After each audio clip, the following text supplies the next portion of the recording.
Oke, Assalamualaikum warahmatullahi wabarakatuh. Selamat siang teman-teman semuanya. Semoga teman-teman yang menonton ini menjalani aktivitasnya dengan baik. Saat ini kami dari kelompok 2 ya.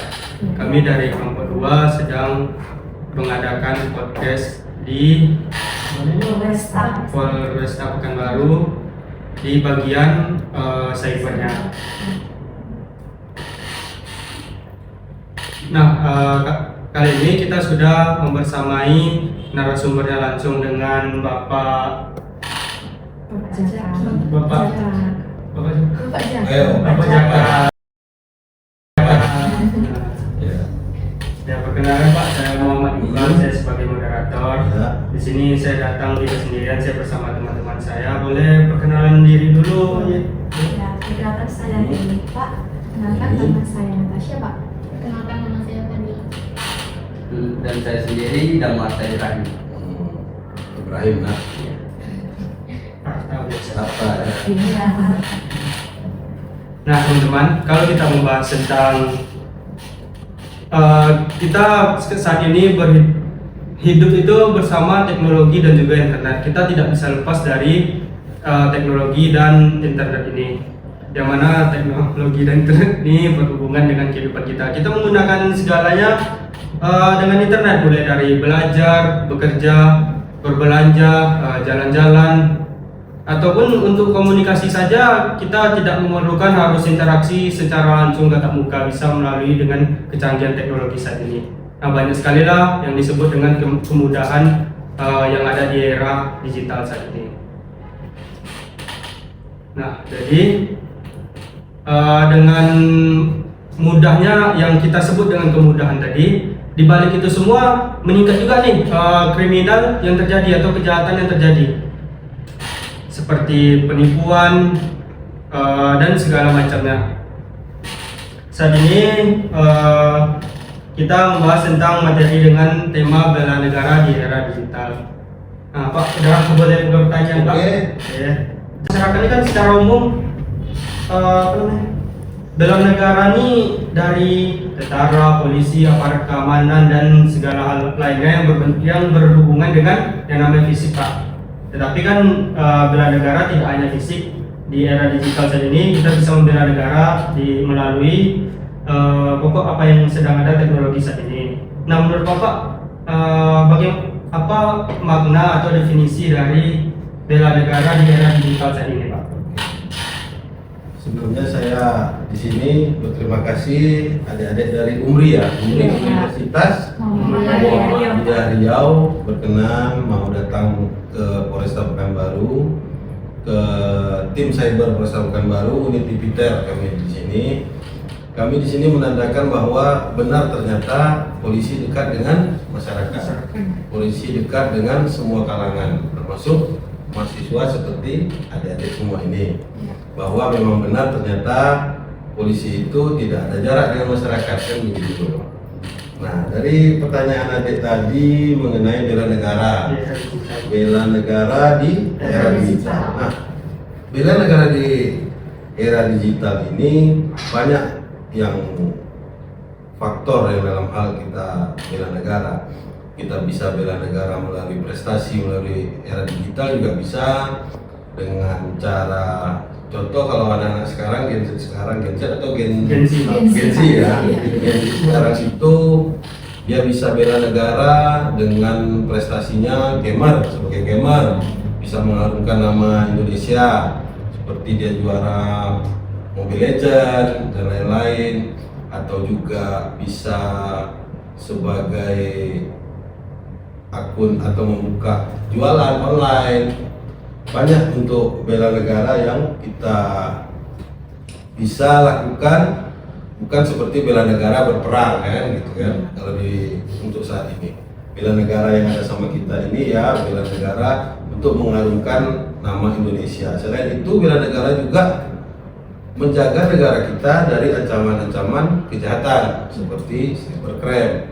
Contohnya dalam hal ancaman penipuan online atau penyebaran hoak, berita-berita bohong atau berita sara yang terbuat di internet atau di media sosial, dan juga kejahatan digital lainnya seperti scamming, ada juga scam love. Nah, banyak tuh yang bisa dilakukan oleh Gen Z sekarang ini. Mungkin demikian. Berarti Pak, tindakan sederhana seperti ini menggunakan media sosial dengan bijak juga termasuk bentuk bela negara ya Pak? Nah, bela negara yang seperti siapa tadi namanya, Atta ya, Atta bilang tadi. Nah, yang seperti Atta sampaikan itu benar. Contohnya di saat ini kan yang sedang global itu tentang media sosial. Kita sebagai Gen Z biasanya selalu latah orangnya di media sosial, kita latah begini, komen segala macam. Nah, untuk membela negara kita di situ, kita jangan sedikit-sedikit latah. Maksudnya tuh lebih kencang jari kita daripada otak dan hati kita.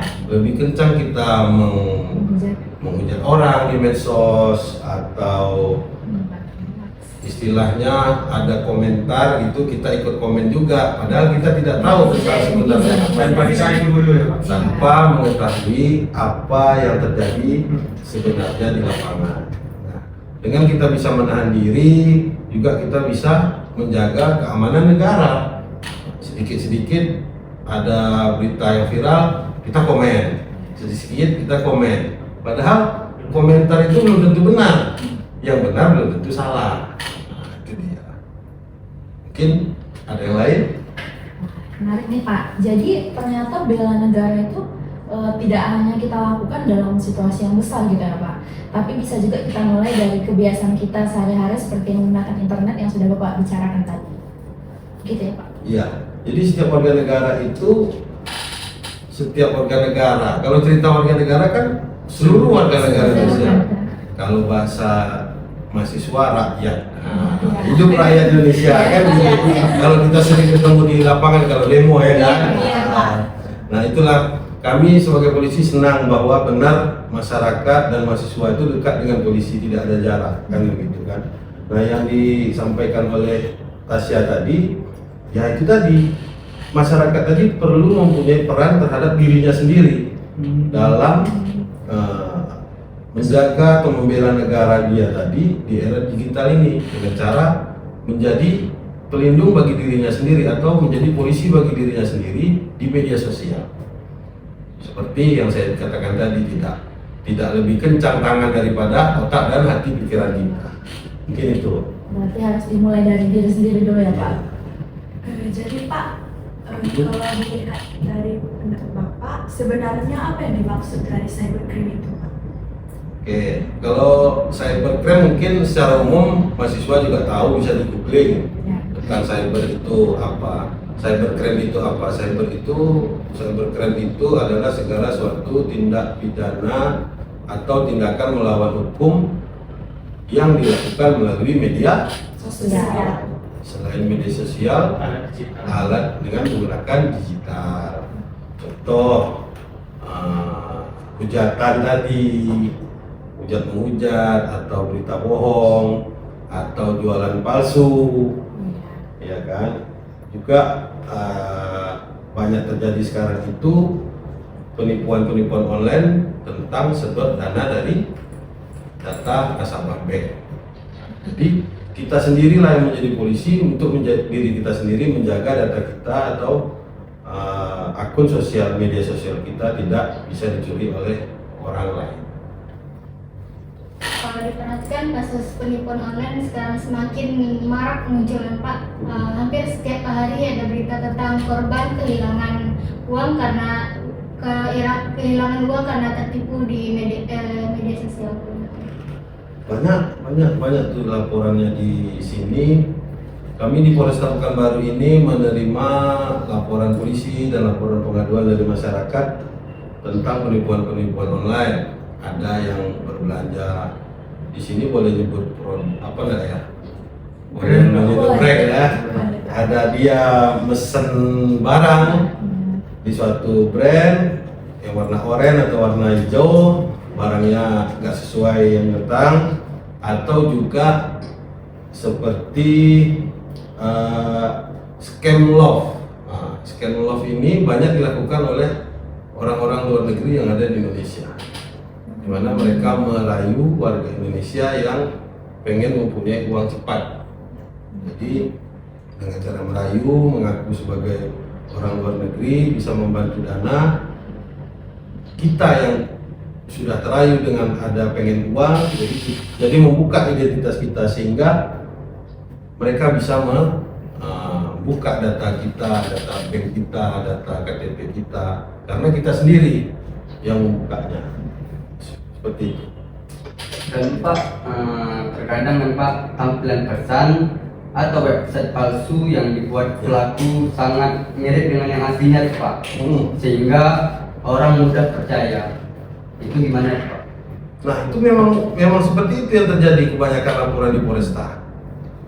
Yang terjadi itu seperti contoh kasusnya, ada orang jualan di TikTok tadi, TikTok. Nah, kita mau beli barang di TikTok, kita scan barcode, ya ternyata barcode itu barcode pelaku penipuan. Nah, bagaimana cara kita supaya tidak tertipu? Alangkah lebih baiknya kita membeli secara offline daripada secara online, karena barangnya nyata. Sedangkan barang nyata aja kita sulit untuk mengungkap, apalagi kadang-kadang yang barang tidak nyata. Mungkin seperti itu. Nah, mengangkat dari studi kasus ya Pak, kan banyak sekali kejahatan kriminal. Misalnya kita dapat WA nih berupa link, kita buka linknya, atau dia nelpon kita, dia minta foto KTP segala macam, identitas, lalu semuanya itu gimana? Tersebar atau data uang atau segala macam kita itu diambilnya gitu Pak. Nah, itu kan modus-modus yang terjadi gitu Pak. Nah, bagaimana modus itu tuh bekerja gitu Pak, dan cara mengatasinya? Ya, untuk modus itu memang benar terjadi seperti itu. Untuk cara mengatasinya, jika kita mendapatkan link dari WhatsApp atau dari yang lebih kerennya IG ya, IG ya kan. Kita tiba-tiba mendapatkan link yang dari orang tidak kenal, nomor yang tidak kita kenal. Kita jangan latah untuk menekan link tersebut. Jangan kita pengen tahu, makanya saya bilang tadi, jangan lebih kencang jari daripada otak kita. Lebih baik kita mengabaikan atau langsung blokir nomor yang mengirim link-link tersebut. Contoh misalnya ada dari pihak bank mengirimkan, halo kami dari bank ini, Anda mendapatkan undian ini. Jangan ditekan link tersebut, kalau bisa langsung blokir, dan kita bisa langsung datang ke pihak bank bertanya apakah ini benar atau tidak, biar bisa ada jawaban dari pihak yang bertanggung jawab. Berarti kalau mengatasnamakan gitu tuh belum tentu nggak asli ya Pak, hanya berupa modus tadi ya. Biasanya berupa modus penipuan yang dilakukan oleh jaringan-jaringan yang ada para pelaku penipuan online. Nah, meskipun kejahatan itu sering terjadi gitu Pak, tapi masih tetap ada aja nih korban, apalagi orang tua yang mungkin sulit membedakan mana yang asli atau mana yang palsu. Berarti saat itu korbannya itu nggak menyadari ya Pak, kalau dirinya itu lagi menjadi target kejahatan. Nah, itu dia peran dari kita adik-adik sebagai mahasiswa. Nah, adik-adik juga kepada orang tua harus sering mengingatkan, Pak, Bu, atau kalau bahasa Melayunya Mak, Pak. Sampaikan kalau ada mendapatkan link atau apa, kasih tahu saya. Jangan Bapak atau Ibu yang membuka sendiri. Itulah sebagai antisipasi kita sebagai generasi muda untuk menjaga negara ini supaya masyarakatnya tidak terkena penipuan secara online. Mungkin itu dari saya. Itulah Pak, kenapa itu menurut saya tuh itulah yang membuat cybercrime itu bisa berbahaya. Karena sebelum membuka tautan atau mengunduh file dari sumber yang tidak dikenal, tapi sudah menjadi salah satu kita sebagai korban Pak. Ya, ya itu dia. Karena seharusnya kita sebagai pemegang device atau pemegang handphone atau alat komunikasi atau teknologi, barang yang tidak kita merasa kita kenal, seharusnya kita tidak latah untuk mengkliknya. Contoh, kita tidak kenal sama orang aja yang secara offline, kita bertanya, Bapak siapa? Nah, Anda siapa, mau dari mana? Kalau link kan kita tidak bisa tanya Iya. itu siapa ya. Jadi antisipasinya ya kita jangan klik link tersebut, kalau bisa kita blokir. Jadi langkah paling aman adalah memastikan terlebih dahulu sumber informasi yang kita terima sebelum mengambil tindakannya. Nah, itu dia langkahnya cocok. Kita pastikan jika kita tidak kenal dengan link tersebut, blokir. Nah, Jadi Pak, apa dampak cyberkriminal ini untuk ke masyarakat atau ke mahasiswa atau semua? Atau ke negara kita. kalau ke negara kan mungkin sebagai contoh dulu kan ada data bocor, Iya. data KTP Iya. bisa dijual dengan gini kan. Terus ada yang namanya hacker yang bisa. Nah, antisipasinya ya kita sebagai warga Indonesia tidak dengan mudah untuk memberikan kode-kode OTP atau data diri kita seperti KTP kita, KK kita kemanapun, baik itu ke pihak bank atau pihak kelurahan sekalian, sekalipun kelurahan atau kecamatan. Kadang kan ada pura-pura dia kelurahan. Kita pastikan itu memang orang kelurahan. Iya. Kita pastikan dulu, oh mana apa Pak, kalau dari kelurahan mana apa ID card-nya, mana kelurahan mana. Oh, Bapak dari kelurahan sana ngapain ke rumah saya kan gitu. Iya. Kita bisa untuk antisipasinya seperti itu. Berarti cybercrime ini bukan hanya masalah individu, tetapi bisa menjadi masalah nasional ya Pak? Kalau untuk masalah nasional udah pasti karena data warga negara itu kan udah negara ya, Nasional. nasional itu kan.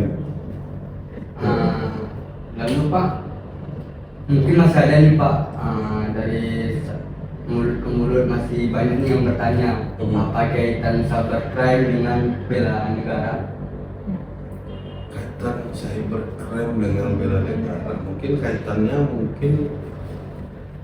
ya itu tadi dalam hal kita sebagai warga negara atau mahasiswa yang mempunyai bakat di bidang cyber bisa untuk sebagai pelindung negara tadi dalam hal pelindungan data-data dari warga negara Indonesia misalnya, sebagai pelindung data dari data perbankan. Nah, biasanya itu kan menjadi menjadi misalnya sudah mahasiswa sudah selesai itu menjadi efek untuk bisa mendapat pekerjaan. Nah, itu mempermudah untuk mendapat pekerjaan. Kalau kaminya namanya apa tuh ya, sebagai orang yang bisa melindungi data kan gitu kan. Mungkin seperti itu. Yang lain? Jadi itu bukan hanya dari diri kita sih ya Pak, tapi juga dari masyarakat ya. Nah, Jadi menjaga keamanan digital itu tetap ikut menjaga kepentingan negara gitu Pak. nah, ya sudah pasti karena data kita adalah data negara kan. Iya. Makanya ada NIK nomor induk, makanya apa? Apa Pak? NIK Kemudian kependudukan. Kependudukan berarti kependudukan negara Republik Indonesia. Itu dia. Nah, itu. Jadi Pak, dari banyaknya terjadinya cybercrime maupun dari pribadi ataupun masyarakat ataupun nasional, apa langkah yang bisa kita lakukan Pak untuk masyarakat? Bagaimana kita tuh bisa mencegah cybercrime? Ya, untuk mencegah terutama mahasiswa untuk mencegah terjadinya cyber ini ya dapat melakukan seperti kita ada sandi, misalnya sandi di handphone itu sebagai untuk menjaga, juga sandi di akun keuangan kita, akun media sosial dan lain-lain. Terus juga selain kita mempunyai itu sandi-sandi tadi juga misalnya setahun sekali kita ganti kan gitu kan, untuk mana tahu oh sekian kan gitu, misalnya 421 kita ganti berapa, untuk menjaga bahwa data kita atau uang kita aman dari ancaman-ancaman orang yang bermain di ranah cyber ini. Selanjutnya, bagaimana jika kita menerima pesan yang mengatasnamakan bank atau instansi tertentu, Pak? Nah, sebelum kita klik, alangkah lebih baiknya kita pergi menuju bank tersebut.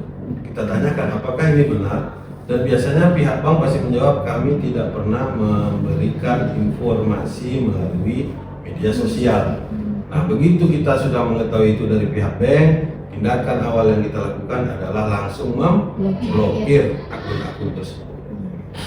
Jadi Pak, ketika sudah terjadi nih Pak, terjadi kepada kita ataupun seorang, apa tindakan kita terhadap cyber ini Pak? Ini sudah terjadi nih Pak, apa yang harus kita lakukan? Nah, kalau sudah terjadi misalnya kita sebagai korban, nah, kan gitu ya, itu kita harus sebagai warga negara kita melapor ke pihak Yang berwajib. kepolisian. Nah, kita di sini pihak kepolisian Polresta Pekanbaru terbuka untuk menerima masyarakat dalam hal laporan apa saja, terutama kalau cyber ini di bidang penipuan online, ada juga tentang perlindungan data pribadi juga kita terima, juga ada tentang pencemaran nama baik melalui media sosial. Nah, itu dia. Lalu Pak, peran kita nih sebagai mahasiswa dan juga masyarakat, apa sih yang harus kita lakukan agar tindakan ini berkurang gitu Pak? Kan ini naik terus dari tahun ke tahun. Bagaimana, apa yang kita harus lakukan mahasiswa atau masyarakat? Kalau edukasi iya atau benar. gimana? Selain edukasi atau podcast seperti ini, Ya. mahasiswa juga mungkin rasa saya bisa sosialisasi ke masyarakat. Mana tahu nanti mahasiswa KKN ke masyarakat. Ya. Kalau zaman saya itu masih KKN namanya ya. Ya, Sekarang masih KKN ya. Ya, Kerja nyata, Ya, kerja kerja nyata. nyata ya kan. Mungkin bisa disampaikan mahasiswanya menyampaikan ke Pak RT-nya, menyampaikan ke Pak RT-nya bahwa warga masyarakatnya terhadap media sosial jangan terlampau gagap terhadap medsos gitu loh. Kita bisa sampaikan untuk menjaga data diri dan jangan cepat tangan daripada pikiran. Nanti kita mulai dari lingkungan terdekat kita dulu ya Pak, misalnya kayak dari keluarga, apalagi dari yang orang tua gitu kan, Iya. yang mungkin kurang paham bisa kita berikan sedikit pengertian gitu Pak. Ya, yang saya bilang tadi, ke orang tua, apalagi mahasiswa, ke orang tua wajib menyampaikan ke orang tua kita, Pak, Bu, hati-hati kalau menerima telepon atau WA dari orang yang tidak dikenal, karena banyak juga laporan yang masuk ke Polresta Pekanbaru, korbannya adalah orang-orang tua dan yang baru pensiun. Iya betul Pak. Orang-orang tua yang baru pensiun berpura-pura ini ada orang nelpon dari DJP pajak yang seolah-olah mau membantu menghapus pajak karena sudah pensiun, jadi bapak nggak kena pajak lagi kan gitu. Nah, kita harus menyampaikan itu kepada orang tua kita untuk berhati-hati tidak menekan link sembarangan. Iya, karena terkadang korban cybercrime itu justru berasal dari orang-orang yang kurang memahami teknologi, sehingga mereka bisa menjadi salah satu target pelaku ke korban. Iya, seperti orang tua tadi, karena nggak semua orang tua tuh bisa paham tentang teknologi. Dan kadang orang tua iya, Iya, orang tua itu tahu kan? Karena orang tua merasa dia lebih tua daripada kita, Iya. kita harus menyampaikannya Jadi tahu gitu. lebih baik kepada orang tua. Dan jalani sebelum Itu kamu. dia. Jadi generasi muda tidak hanya menjadi pengguna teknologi, tapi juga harus menjadi pelopor penggunaan teknologi yang aman dan bertanggung jawab. Nah, itu pasti, itu saya sangat setuju. Mahasiswa, terutama Gen Z ya sebagai pelopor utama yang bertanggung jawab terhadap teknologi yang berkembang saat ini. Juga kami pihak kepolisian menyampaikan melalui adik-adik mahasiswa, sampaikanlah kepada masyarakat, hindari link-link yang tidak jelas, terus hindari berita-berita bohong, terus hindari gagap teknologi, ikut-ikut berita hoax, mungkin hindari komen-komen negatif terhadap apapun yang ada di media sosial. Pastikan dulu beritanya, baru berkomen di ceritanya. Kan? Iya. begini nih Pak. Jadi kalau misalnya kayak sekarang nih Kak, ini kan masih banyaknya mahasiswa demo gitu kan. Terus banyaknya juga buzzer-buzzer di media sosial untuk menjatuhkan pihak lain. Itu termasuk itu ya Pak? Cybercrime. Itu termasuk, tapi kita lihat dulu hal ini yang diserangnya siapa dulu. Oh, iya. Pemerintah misalnya. Iya. Pemerintah, kalau pemerintah namanya pemerintah wajar, namanya itu kan dianggap sebagai kritik dari masyarakat atau rakyatnya kan begitu. Tapi kalau sudah menyerang pribadi, baru ranahnya masuk ke Cyber. menyerangnya ke pribadi. Kalau pemerintah ya masih belum lah. Bisa dikatakan. Misalnya wah begini-gini ya, beliau masih di pemerintah, ya begitulah pemerintah kan begitu. Misalnya kepolisian, tak biasa polisi dihujat di nah ya kan. Tadi dalam hal media sosial tadi harus bijak, jangan hanya untuk menghujat, lihatlah yang baiknya, jauhi yang buruknya. Berarti sharing dulu sebelum sharing ya Pak. Nah, sharing dulu sebelum disiarkan. Saring dulu. Sharing. Share. Gitu ya. Gitu ya. Oke. Termasuk dalam membelok-belokkan narasi yang Narasi berlebihan. itu dia.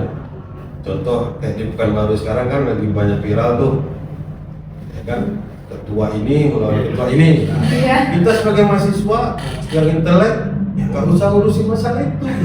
Lebih aman kan ternyata. Tapi kalau mahasiswa juga ngikutin itu pasti jadi recok, jadi ribut. Kalau mahasiswa dengan inteleknya, kami ini mahasiswa loh, bukan orang seperti itu. Kan aman, Pekanbaru. Nah itu yang terjadi kan, kota Pekanbaru aman.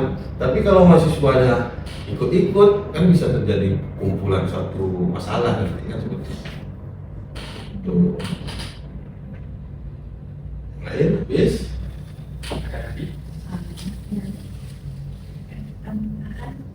Ada Pak.